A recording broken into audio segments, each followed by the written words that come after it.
Right. Tēnā koutou, nau mai haere mai, and welcome to the first Public Health Friday seminar of the year. Sorry about the temperature in here, someone is working on it, so hopefully it'll gradually warm up while we sit here. Today we're going to hear from Matt Jenkins, who is a research fellow in the Department of Psychological Medicine. His work investigates the relationships between physical and mental health and the natural environment, I believe. But today, Matt is going to talk to us about a rather long bike ride that he did over the summer. So, over to you. Thank you, Ed. Tēnā koutou, tēnā koutou, tēnā koutou katoa. Ko Cole te awa, ko Licky Hills, te moanga. I whānau mai aho Birmingham, UK. Ke te whanganu atara o no Anna. Ko Jenkins, ko Squire, ko Thorne, ko Keegan, toko inua whānau. Ko Matthew Jenkins, toko inua. Nō reira, tēnā koutou, tēnā koutou, tēnā koutou katoa. Hello everyone. I think most of you in here know me, hopefully, but my name is Matthew Jenkins and I'm a research fellow in clinical mental health here in psychological medicine, Whanganui Aotearoa, University of Otago. First of all, thanks to Public Health for putting these seminars on. I've always enjoyed these in the last year, so it's really cool that I can come and open this year by giving this talk. So thanks to Ed and Caro and everyone else involved. So the purpose of this thing is to talk about this thing that happened over Christmas and New Year last year and the start of this year. This thing being an outreach activity stroke informal research project. And there was a little bit of holiday in there as well. So this was done with my good friend Tom Fern, who's in the audience today. And this is him on the first day on our trip. And we're still good friends, which is good after 3,000 kilometers of cycling. So yeah, this talk is about a trip, a tour from Cape Reinga to Bluff. It was quite a distance, and just to give you a bit of context in this. So when people talk about arriving in New Zealand, we talk about arriving in Waka. I actually arrived by bicycle in New Zealand. So back in 2014, I've been traveling for a year on my bike around Asia, found out about the PhD down in Dunedin and ended up sort of making my way towards Dunners for a good stint. And I was always meant to do this trip prior to doing my PhD, but turns out I didn't have much money at the time, so I had to get stuck in and start this PhD journey. And I've been meaning to do this trip ever since. So I guess the silver lining for me last year with COVID was the fact that there's less international tourists, and it gave me a chance to explore my adopted home country. So that's really cool. So again, a bit of background. Now I'm a researcher here. My background's actually in physical activity promotion and talk about exercise psychology and how to get people active. So in many ways, this trip spoke to a lot of the things that I care about in terms of being physically active. But I'm also a mental health researcher, and I'm a new mental health researcher as well. So I only started in this role 18 months ago. It's the first time I've been formally involved in mental health research, so I've had to get my head around all these really difficult concepts, actually. But for me, a really important aspect is also to understand how communities talk about mental health and how individuals talk about them. So with this trip in mind, I thought it'd be a really good opportunity to get a cross-section of New Zealand and just talk to people about how they talk about mental health, how they look after their own mental health. So I found it to be a really good opportunity just to do this sort of cross-section of New Zealand. Now, talking about being a new mental health researcher, what a first year to be doing it. I mean, this is my first big project in this department. I've done various little ones, but we looked at the psychological outcomes of COVID last year. So that was with my fantastic boss, Susanna Avery-Palmer, upstairs, and a few other researchers around the university, and really looking at how people were affected by COVID during the lockdown period. So this is a longitudinal study. We're actually going to start this again in a couple of weeks after the 1-year anniversary. And I'm not going to go into the details of the findings because they're quite nuanced, but basically we know that people had lots of psychological stress last year compared to usual. And we also know a big theme of 2020 was actually this reduced social connection that we had. We had to find new ways of connecting with people. Obviously we had Zoom, but we still know that social connection was severely disrupted with this lack of face-to-face connection. Now I do acknowledge that here in New Zealand, we're very fortunate because it's a very short lockdown period, thankfully, apart from a few hiccups recently, obviously. But we do know that it was still, we still get affected by this because lots of us have friends and family overseas. So there's a real disrupted social connection there. So one thing I started to do last year, which I used to do when I was growing up, was actually to start writing letters. So to friends and family in the UK, in Europe, in the States. Like I said, we did have Zoom, but there's nothing like receiving a good old-fashioned letter in the post. So it's something I wanted to do. So knowing that I was going to be cycling from Cape Reinga to Bluff, and also talking to people about mental health, I had this really good idea that I would design a postcard and take these postcards with me and hand them out as we go along. There's a way of saying thank you to people for talking about their mental health. I guess a type of remuneration of some sort. Those of you that know me well know that I'm not a designer by any means or an artist. So when I was struggling to come up with this concept of a postcard, now because I work up in psych medicine, we've got this wonderful person called Christy Wilson, and I sit in her office quite a lot, just chatting, giving a yarn. And on her wall, she's got all these pieces of art on there. And whenever I've gone into a room, I've always looked up and I've really admired this stuff and think, bloody hell, she's got some really good artists as friends. It turns out that it wasn't her friends, it's actually her daughter, Paige, who had produced all this artwork, 16-year-old woman. And I asked Paige via Christy to design this postcard for us. So if I try and explain this design process, I'm going to do a really bad job. So Paige, can I ask you to come up here and describe this? Have we got another thing? So you can click through on that. That one. And it'll bring up the thing.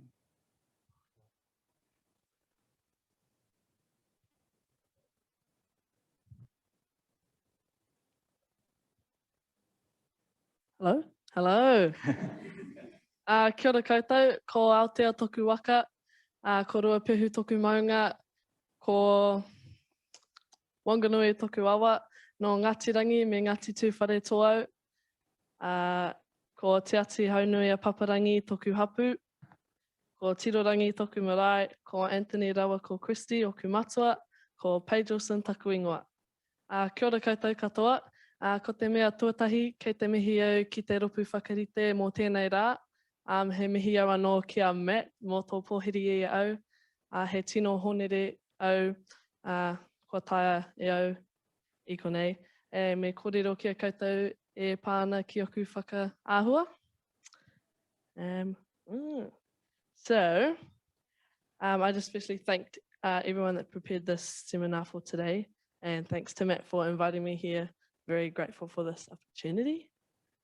So first when Mum asked me to create a design for a postcard, I was a bit like, huh? Like me? Like out of all people? I mean, I do a few drawings and paintings here and there, but nothing too major.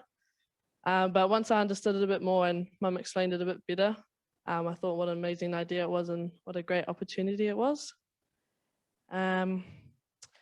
So because Māori, the tangata whenua or Aotearoa, is central to New Zealand's identity, I decided to create a Māori image, is what you guys can see up there.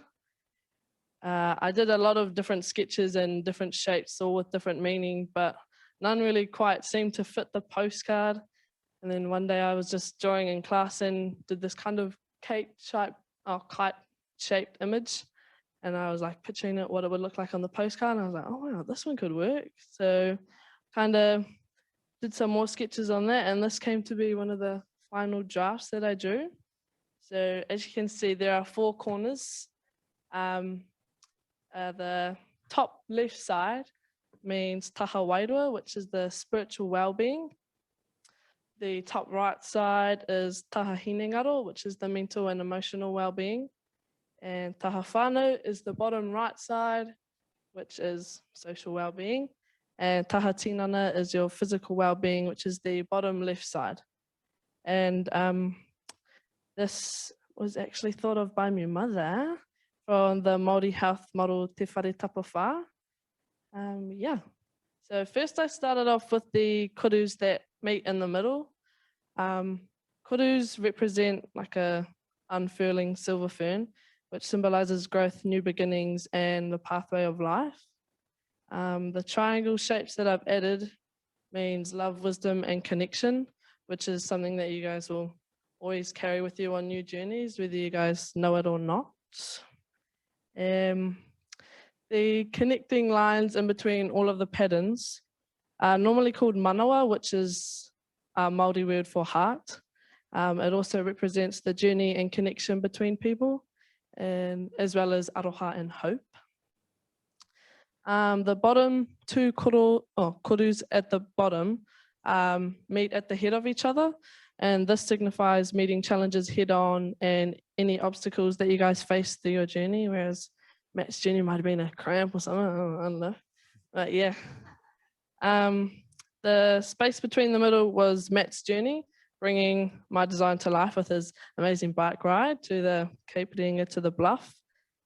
Yeah, so just a big thanks to you, Matt, for this wonderful opportunity you gave me. I really, truly appreciate it. And I think it's awesome that you gave all your time and energy to just listen and support people that were struggling through the COVID time. And Mum also came up with the name Tu Hononga, which means connection, which fits it pretty well, fits the kaupapa. And yeah, I also heard good feedback from my mum saying that my design went international. So it was like a thank you to lots of people, and they were sending them out to loved ones overseas, which I thought was amazing. And I was very humbled and realized that it would bring a lot of kindness and hope to many different people. And if I go like that, oh, that was the final design without all the scribbles and words. Tu hononga. Yeah.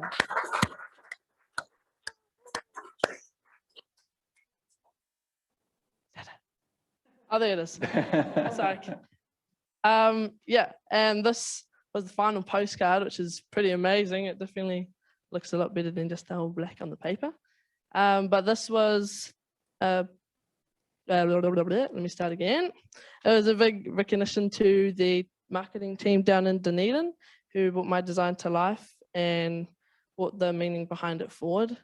They used Lake Rotoiti, which is in Nelson, as the background and created like a little reflection at the bottom, which was really cool. They also changed the color to white, which is kind of like gives it a wider feeling, like a spiritual feeling, which is really cool. And just another thanks to my mum for supporting me and nagging me to finish it. So as a big thanks to you, Mum. And yeah, so lastly, I'll just say the whakatauki, which is on the postcard, which is waiho I te toi poto, kaua I te toi roa. Let us keep close together and not wide apart. Tēnā koutou, tēnā koutou, tēnā koutou katoa. Page.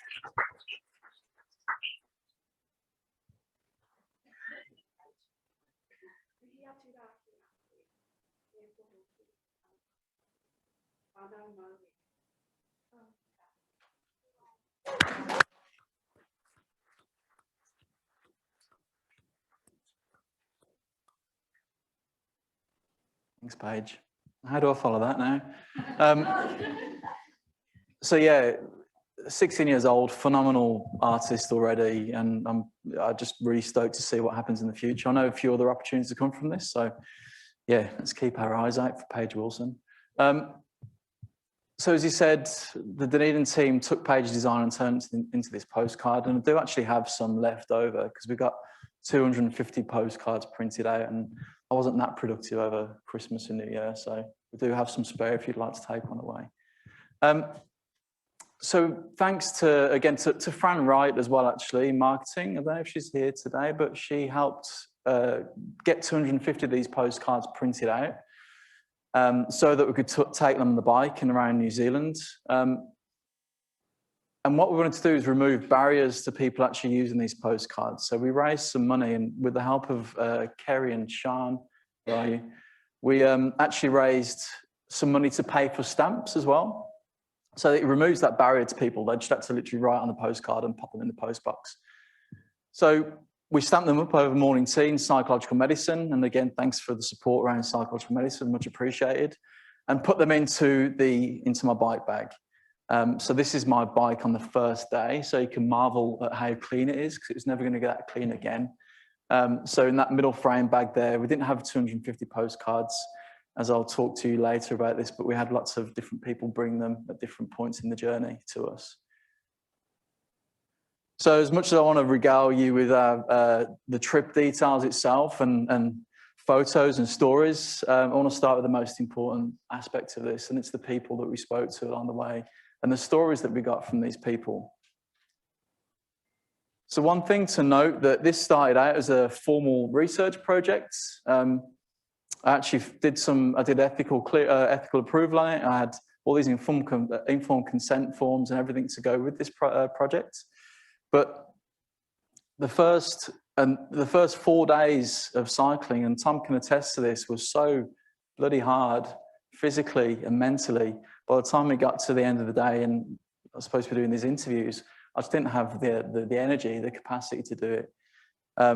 But then when I finally first got the first interviewee, it just felt like bringing like a formal research aspect took something away from the conversations that we were having. So I remember getting the informed consent form, which is like a little thing on my phone, and getting the recording device out. And it just created some sort of barrier between us. It felt like it was very much a researcher-participant relationship, whereas I really wanted to get to a conversation level, human to human. So we did a little bit of a pivot, and instead of having a formal research project, it just became a series of conversations.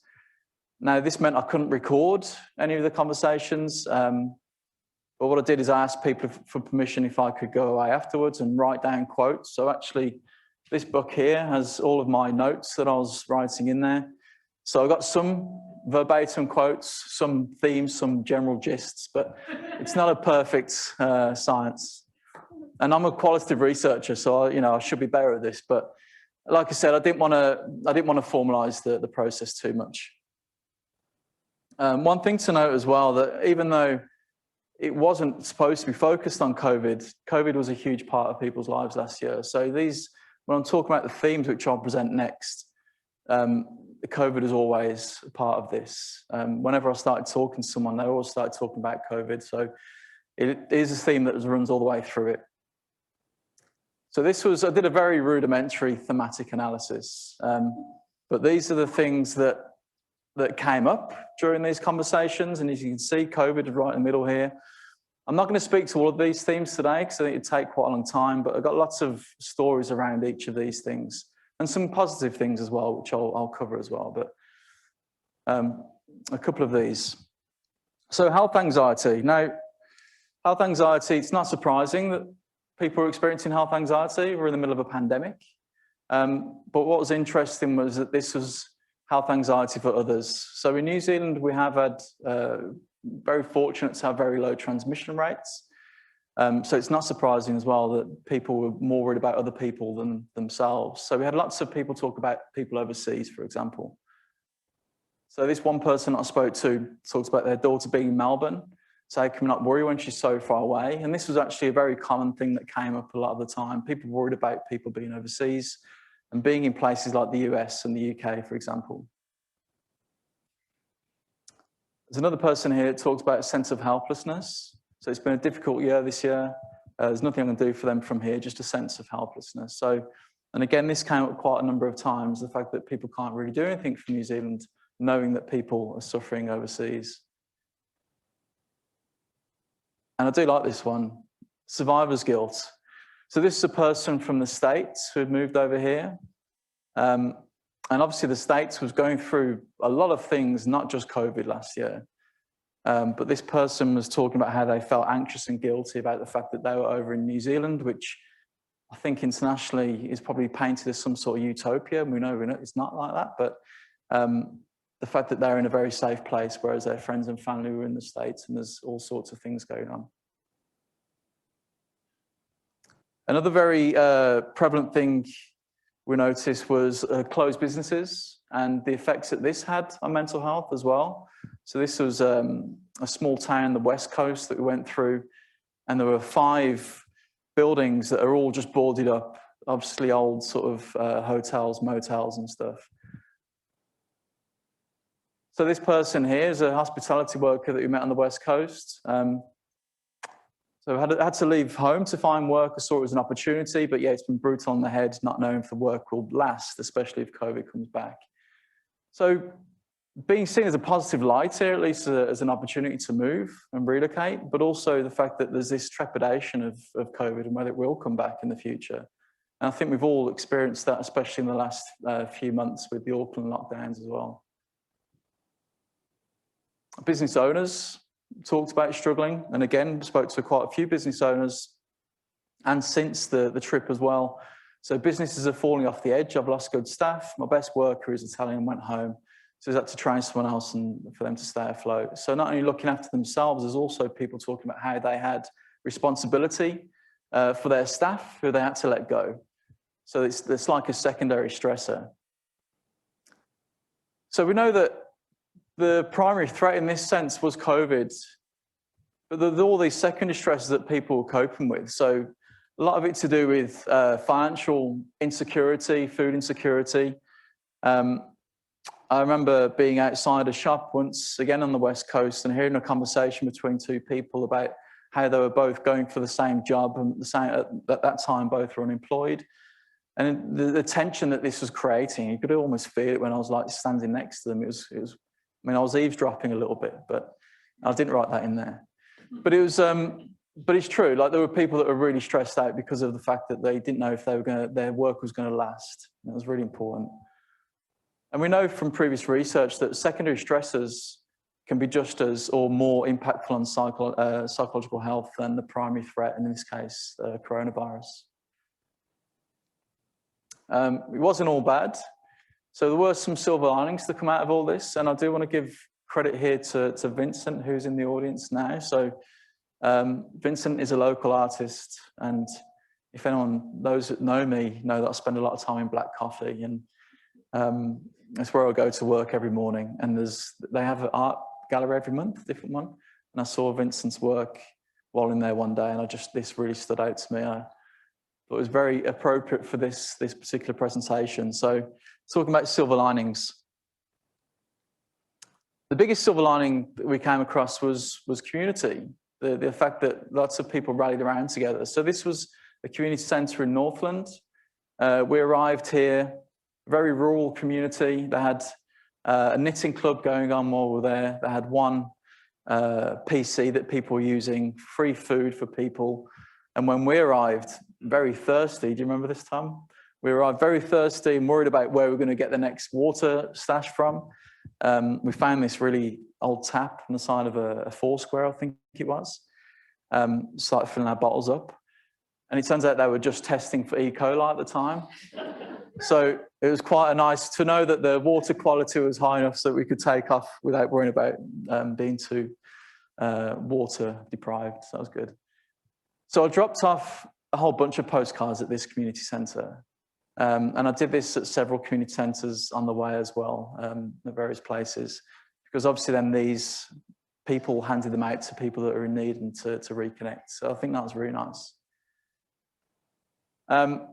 This is a community centre used in Northland. So talking about mental health being like a blanket around you.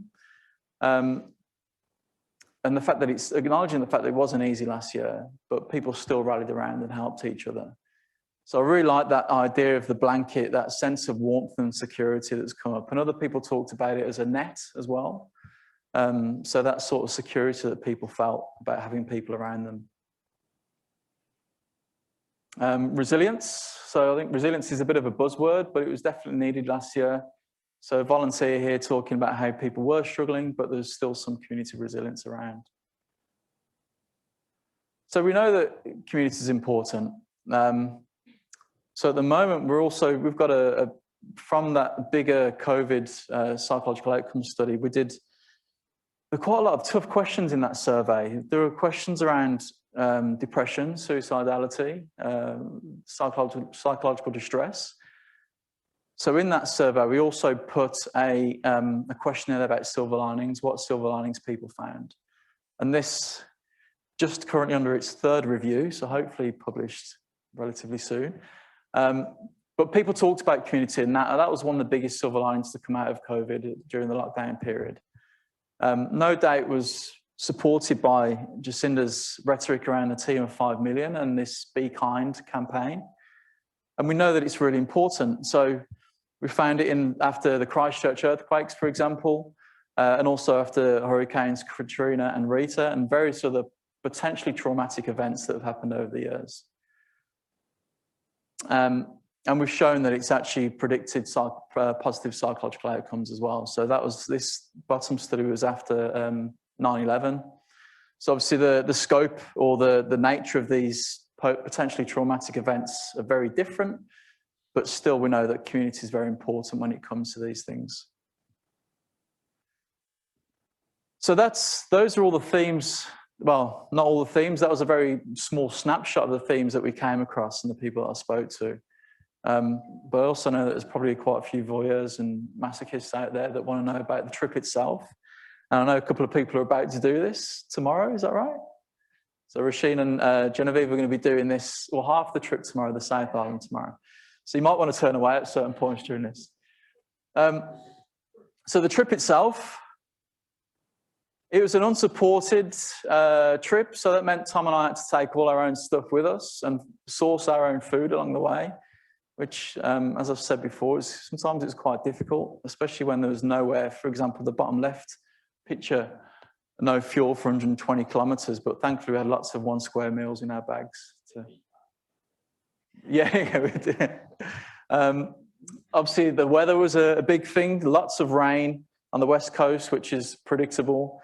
We both got sunburnt quite badly at different points. Low visibility, rockfall areas, the works. Butt butter, has anyone seen butt butter before? So chafing's a real thing when you're doing 3,000 kilometres, and butt butter's very helpful in that sense. Even Ruapehu, we did the desert road as well. So going from Taupo to Mangaweka, we went across over the desert road, which was the highest point of the trip, actually. And on the day that we were going past Mount Ruapehu, the volcanic alert level increased by 1. And I swear I could smell sulfur. Tom didn't smell this, but I'm pretty sure it was about to kick off. But that was a very quick dust over. Talk about the desert road. Turns out that New Zealand's very mountainous. I don't know if you knew this already, but I'm from the UK and we don't have the size of mountains that we do here. So the desert road was the highest point at 10,074 kilometres. That was actually an impromptu trip over there. We just thought we'd add a bit of a challenge on because the actual route it misses that altogether. The highest point on the trip should have been the Crown Range, which is on the right. It's really hard to get a good photo when you're on the bike at the same time, but that was particularly awesome because as we were going down the Crown Range, it was a hell of a slog getting up there. But you're level with planes that are coming into Queenstown, so that was really cool. And just going down there, I'm pretty sure we overtook a few cars on the way down as well. Brakes were definitely necessary at that point. So yeah, and that was it. So we did the whole thing. I'll show you some stats in a second, but we did Cape Reinga to Bluff. Bluff, we finally got there on the 15th, I think it was, of January. Celebrated with some wedges, and then really disappointed. We really wanted a night out to celebrate the fact that we just did this. And all the pubs shut by about 7:30 p.m. So that was a bit of an anticlimax, but we did go to a swimming pool the next day in Invercargill, so I guess something. Was it Wet and Wild or something? yeah, no, we weren't drinking in the pool. Yeah. So some key stats. People love metrics.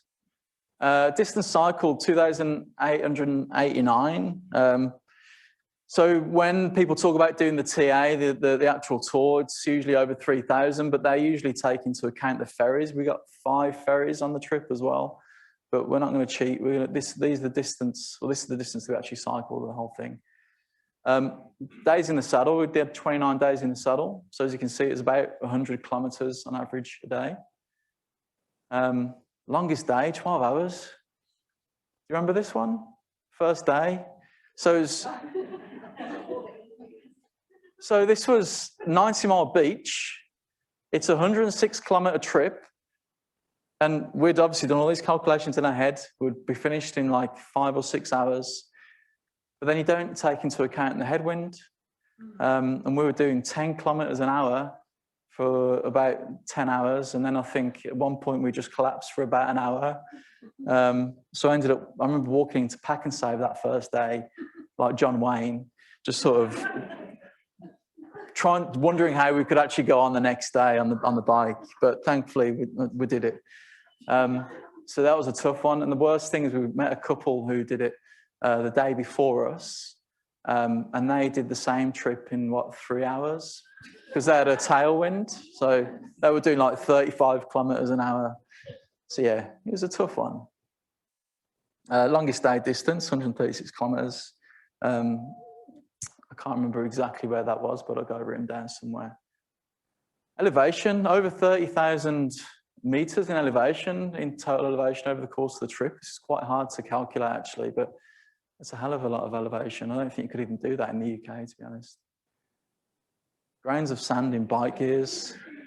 I didn't sit there and count them all, but this is an approximate amount.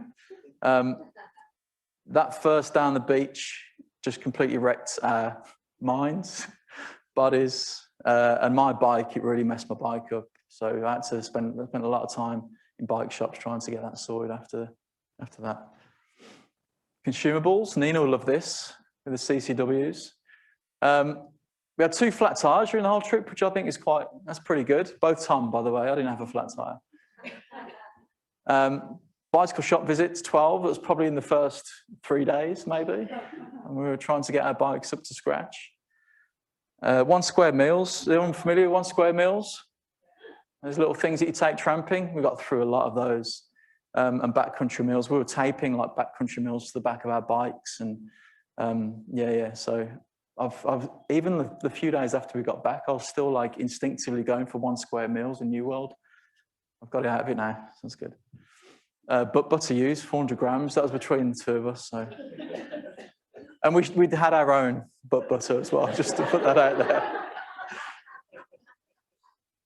there. Impacts, key stats. So 155 postcards got out, which I think is, is phenomenal. The fact that the response that we had to the postcards and people taking them and sending them on. And again, the response to Paige's design was talked about so much by people, and I really appreciate that. So again, huge acknowledgement to Paige there.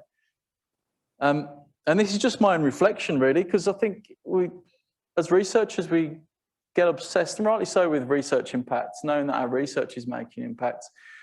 And I completely buy into this. I run a research impact group here at the University of Otago. But the thing is, research impacts, it can usually takes a very long time to see research impact.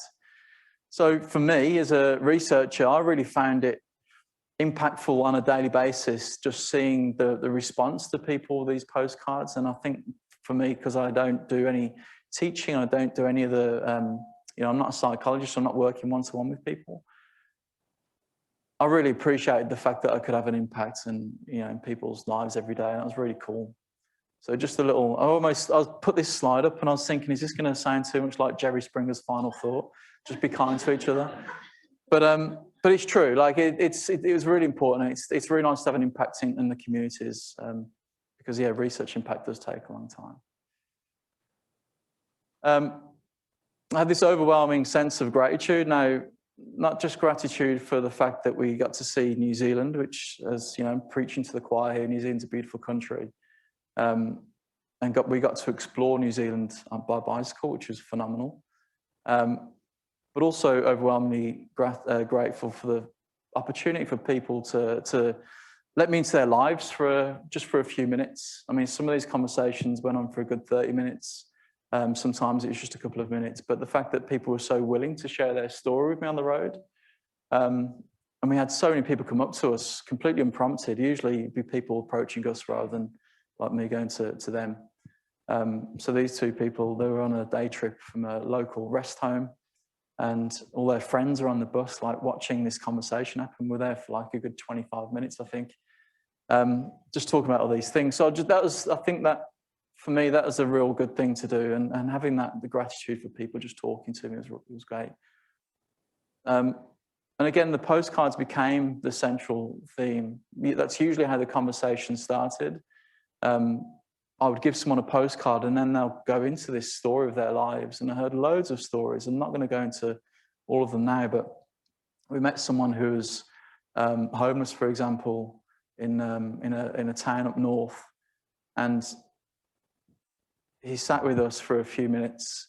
And while we were there, he had someone deliver some food to him and talking about community. It was really important. And he was talking about how talking about the story of his life in terms of his partner that he just separated from and how he missed her and all this stuff around how exercise, he wanted to come on the trip with us and how exercise helps his anxiety. But just the fact that, and when I gave him this postcard, it felt like such a small thing to do. Like this guy had been through so much. But when I gave him the postcard, he started welling up and he was in tears, and just having that real small little impact on that person's life was just a really nice thing to do. So yeah, just really grateful for people for talking. Every good project has a next step. And so this one, because of the sort of success we had with this, so 2020, we had this design here, which was great, and we're going to keep hold of this one and keep using it. But this year, we want to do this again. Not necessarily a bike trip, another trip maybe, and not 5 weeks, because we can't all take 5 weeks off work every year. But try and make like a 2-week trip and do the same sort of thing. And I've been in touch with New Zealand Post, for example, because I don't know if you've seen this in Canada. They've started giving out postcards. Pretty much taken my idea and using it. So I've got in touch with New Zealand Post to see if they would sponsor this year. And also in touch with Pablo's art studio to see if they could. I don't know if you're aware of Pablo's art studio, but it's an art studio where people with mental health conditions go and produce art. So I thought that'd be quite a good thing for people to come and actually produce some postcards for the next trip. So why not make it an annual event, right? And then a big shout out to my community that we had. So like I said, obviously Tom as a riding partner was fantastic. But so many other people along the way, whether they fed us, watered us, brought postcards. We had a fantastic Christmas halfway, which was great. And we had Richard Blakey, most of you know him, I guess. He lent me his cycling kit, which I absolutely wrecked with oil, blood, sweat and tears. I've just managed to clean it now, so I'm going to send it back to him rather than burn it. Professor James Hyam came with us and he did a couple of days over the Crown Range. So this support that we had along the way was just fantastic. So I just want to acknowledge everyone who came with us on that journey. And that's pretty much it from me. Just going to leave you with Tom, Tom and his Paisley outfit. Any questions? That's it.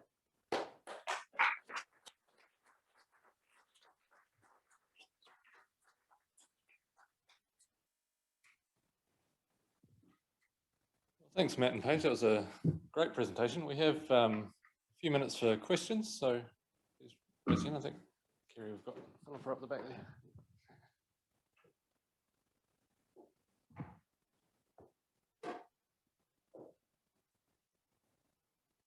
Thank you, Matthew and Tom, and the wonderful artist down there. Great. Can you just explain to me the postcards that you gave out? What did you say to people, that these were to send to people that they loved, or did they send back comments to you, or could they do whatever they wanted with them? Yeah, so the postcards were meant for that. We'd always start this conversation like, is this someone that you haven't spoken to for a long time? And usually they'd instantly have someone in mind that they wanted to send this postcard to. Also took some unstamped postcards as well, because actually lots of people just wanted to put them on their fridge. So yeah, it was meant to be originally it was meant to be as a thank you for taking part in this formal research project, remuneration, but it just turned into actually the central aspects of it. So they're free to do whatever they wanted with it.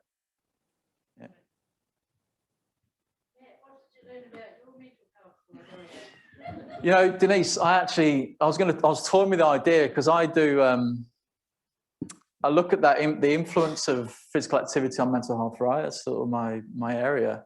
So I've got a draft graph, which I'm happy to show you afterwards, which charted I did a positive and negative effect scale along the way as well. I can't switch off from research.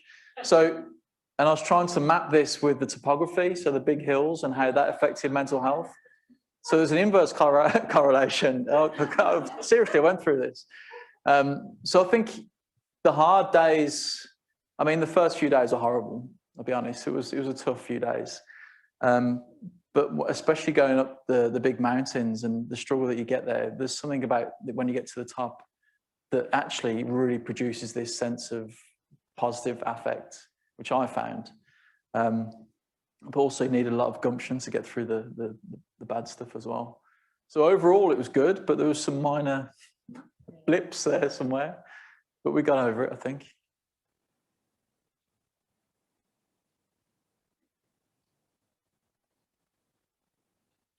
Any other questions?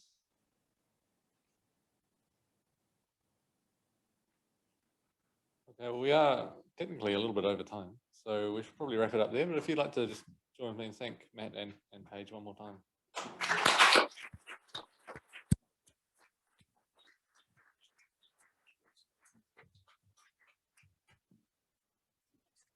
There are postcards down here. If anyone wants to grab one. Denise, do you want one? Or you're not going to walk downstairs, are you?